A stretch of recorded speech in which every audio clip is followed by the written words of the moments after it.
आज हमारे पास ग्रो वाट का SPF 3500 इन्वर्टर है और ये एक ऑफ ग्रिड हाइब्रिड इन्वर्टर है। इन्वर्टर है 48 वोल्ट के अंदर और इन्वर्टर की वारंटी भी बहुत अच्छी है। इन्वर्टर की परफॉर्मेंस बड़ी अच्छी है। इन्वर्टर हमने पिछले 2 साल से इंस्टॉल कर रहे हैं। लाहौर के मुख्तलिफ लोकेशंस पे इंस्टॉल्ड है और इसकी ख़ास बात यह है कि इसके अंदर कंप्लेंट नहीं है माशाल्लाह।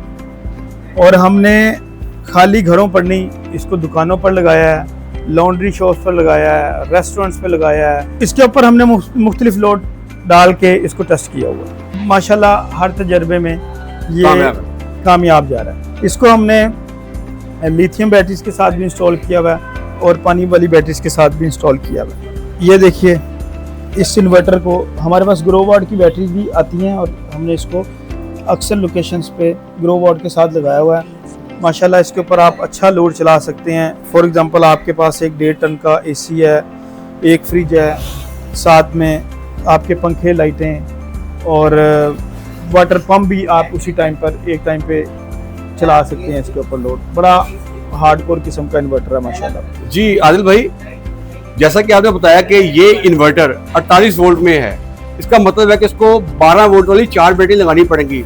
ये काफ़ी कॉस्टली नहीं हो जाएगा? नहीं सर, कॉस्टली नहीं होता। देखें, इसमें 2 चीज़ें हैं समझने वाली। मिसाल के तौर पे लोग कहते हैं कि 4 बैटरीज लग जाएंगी, हमारी कॉस्ट ज़्यादा आ जाएगी। आप उसके 4 एक ही साइज़ की बैटरी ना सोचें। जहाँ पर आप फॉर एग्जांपल 150 एम्पेयर वाली 2 बैटरीज लगवाते हैं और वहीं पर अगर आप 72 एम्पेयर्स वाली 4 बैटरीज बाई करते हैं तो उनकी प्राइस सेम ही है। आप मार्केट से चेक कर सकते हैं, लेकिन परफॉर्मेंस बढ़ जाती है। 48 वोल्ट में कंप्लेंट कम है, मेंटेनेंस कम है और लाइन लॉसेज भी कम है। इसलिए आपको वन टाइम कॉस्ट अगर बैटरीज में फ़र्क भी आया ना, तो मैं आपको ये बता सकता हूँ 1000 से 2000 रुपये का फ़र्क आएगा। लेकिन उसका फ़ायदा ये है कि बैटरीज की लाइफ भी अच्छी होगी, क्योंकि 48 वोल्ट से उसने ऑपरेट करना है। 48 वोल्ट से आपकी मेंटेनेंस भी कम है, लाइन लॉसेज भी कम है। दूसरी बात यह है कि हमारे एक्सपीरियंस में अब तो आजकल सब लोगों को पता है कि जिन लोगों ने 24 वोल्ट के सिस्टम लगाए थे उन्होंने कंप्लेंट्स भी ज़्यादा देखी। फिर सबसे बड़ा मसला अब आ रहा है कि जब उन्होंने लिथियम बैटरीज उनके साथ इंस्टॉल करके अच्छा बैकअप लेने की कोशिश की तो उसमें फिर उनको थोड़ी मायूसी हुई है। अब लोग ज़्यादातर लोग 200 एम्पेयर की बैटरी 25 वोल्ट या 24 वोल्ट में तलाश कर रहे हैं, जो कि मार्केट में बहुत कम आती है। अगर मिलती है तो बड़ी महंगी मिलती है। अब इसका क्या फ़ायदा है? आपको 48 वोल्ट 51 वोल्ट की बैटरी आप इसको लगाएं, लिथियम बैटरी, आपके बैकअप का मसला हल करता ही यही है।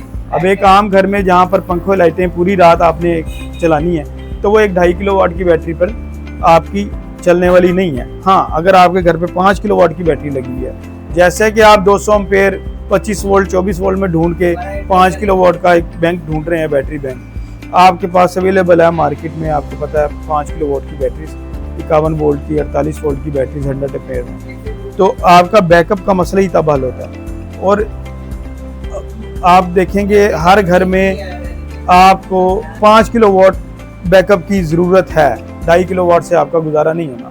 तो इसलिए ये बेस्ट इन्वर्टर है। और ये लोग शायद अब कुछ लोग ये इस बात को समझ रहे होंगे कि अगर उनका इन्वर्टर पिछले साल जिन्होंने 24 वोल्ट लगाया था उनका इन्वर्टर 48 वोल्ट का होता, उसके साथ ये बआसानी मार्केट से मिलने वाली 5 किलोवाट की बैटरी लगा के अपना मसला हल कर सकते थे। अब या तो लोगों को 2 बैटरीज लगानी पड़ रही हैं, 2 25 वोल्ट की बैटरीज महंगी मिलती हैं, या फिर 200 एम्पेयर वाली बैटरी ढूंढनी पड़ती है, जो कि आमतौर पे इतना ज़्यादा सप्लाई नहीं होती मार्केट में, और अगर मिलती है तो वो भी महंगी है। तो हम आपको ये रिकमेंड करेंगे कि आप 48 वोल्ट के सिस्टम में जाएं। एक तो जैसे मैंने आपको बताया, इसमें मेंटेनेंस के मसाइल बहुत कम हैं और परफॉर्मेंस अच्छी है, लाइन लॉसेस कम है, इसमें आपका बेनिफिट है। आदिल भाई, यहीं पे मेरा क्वेश्चन आपसे एक और है। मुझे ये आप ये बताइएगा कि जिस वक्त ये इन्वर्टर लिया था तो मेरा जो लोड था वो कम था, अब मेरा लोड जो है ना घर का वो बहुत ज़्यादा हो गया है, AC भी ज़्यादा हो गया है। तो अब मैं ये करूँगा कि इसको चेंज करवाऊँगा इन्वर्टर को, या इसी को अपग्रेड करूंगा, या क्या आप सजेशन देते हैं? देखें, इसका ये कोई बड़ा मसला नहीं है इस इन्वर्टर में। फॉर एग्जांपल अभी जैसे मैंने आपको बताया है कि आपका लोड है, एक एसी है, फ्रिज है, घर का सारा लोड, वाटर पंप एक ही टाइम पे इसको चला लें, कोई मसले वाली बात नहीं। अब फॉर एग्जांपल आपका एक एसी ऐड हो जाता है या कोई ऐसा लोड ऐड हो जाता है फ्यूचर में, तो आप इसके साथ पैरेलल कर सकते हैं। एक इन्वर्टर, सेम इन्वर्टर लगाएं, उसको पैरेलल करें। ये 3.5 किलो वाट का इन्वर्टर है, इसके साथ 4.5 किलो वाट के पैनल लग जाते हैं। आप इसके साथ एक और इन्वर्टर लगाएं तो ये 7 किलो वाट का इन्वर्टर बन जाएगा।